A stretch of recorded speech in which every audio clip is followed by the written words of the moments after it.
সিলেটে সাদা পাথর লুটপাটের ঘটনায় প্রশাসনের ভূমিকা নিয়ে প্রশ্ন তুলেছেন সরকারের পরিবেশ বিষয়ক উপদেষ্টা ও খ্যাতিমান পরিবেশবিদ সৈয়দা রিজওয়ানা হাসান। তিনি সরাসরি অভিযোগ করেছেন, পাথর চুরি ও লুটের ঘটনায় প্রশাসনের যোগসাজশ ছিল। রোববার 17 আগস্ট সচিবালয়ে সাংবাদিকদের প্রশ্নের জবাবে তিনি বলেন, এই ঘটনায় প্রশাসন নিরপেক্ষ থাকেনি। সর্বদলীয় রাজনৈতিক চাপ এবং সমন্বিত দাবির মুখে প্রশাসন হয়তো ইচ্ছা করেই নীরব থেকেছে কিংবা ঝুঁকি নিতে চায়নি, না হলে তারা এখন কিভাবে বুঝতে পারছে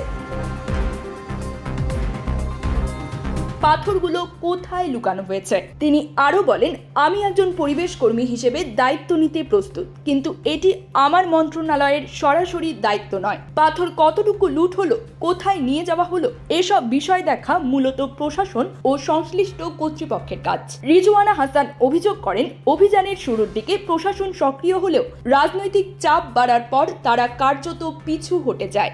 আমরা দুই উপদেষ্টা যখন ঘটনাস্থলে গিয়ে আক্রান্ত হই, তার পরদিন থেকেই প্রশাসন সক্রিয় হয়েছিল। 3 দিন ব্যাপী অভিযান চালিয়ে সব পাথর ভাঙার মেশিনের বিদ্যুৎ বিচ্ছিন্ন করে দেওয়া হয়েছিল, কিন্তু পরে সব রাজনৈতিক দল এক হয়ে পাথর উত্তোলনের দাবি জানায়। পরিবহন মালিকরাও ধর্মঘটের হুমকি দেয়। প্রশাসন তখন নীরব হয়ে পড়ে।